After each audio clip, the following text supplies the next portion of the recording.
अस्सलाम वालेकुम। Country news digital के साथ आज़ाद कश्मीर के दारुल-हुकूमत मुज़फ़्फ़राबाद से मैं मुनीब अब्बासी।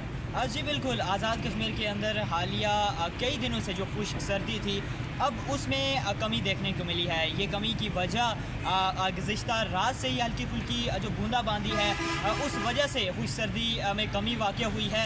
सुबह से ही जो हल्की फुल्की मुज़फ़्फ़राबाद के अंदर बूंदाबांदी देखने को मिल रही है, बाराने रहमत जिसे कहें वो शहरी उसको एंजॉय कर रहे हैं। शहरियों के जो चेहरे हैं वो इस बाराने रहमत से जो खिल उठे हैं। ताहम जो बुलंद बाला इलाके हैं वहाँ पर जो बर्फ़बारी का जो सिलसिला है वो भी शुरू हो चुका है। इस बारिश और बर्फ़बारी से जो खुश्क सर्दी सी उसमें कमी वाक़ हुई है। ताहम जो खुश्क साली का जो सामना था शहरियों को उसमें भी कमी देखने को मिल रही है। ताहम जो जगह जगह पर पानी ख़त्म हो चुके थे, अब इस बारिश से यही मतवक़्क़ा है कि वो पानी जो दोबारा से बहाल होंगे और इस बारिश की वजह से जो शहरियों के चेहरे हैं वो भी खिलखिला उठे हैं। और दूसरी जानब जो खुश्क सर्दी से कई बीमारियाँ भी रोनमा हो रही थी, स्किन की बीमारियाँ, इसके साथ साथ फ्लू और दीगर बीमारियाँ, अब उनमें भी कमी देखने को मिलेगी। ताहम इस वक्त तो बारिश रुकी हुई है, लेकिन महकमा मौसमियात के मुताबिक ये वक्फे वक्फे से जो बारिशों का सिलसिला है ये आइंदा 24 घंटे तक जारी रहेगा।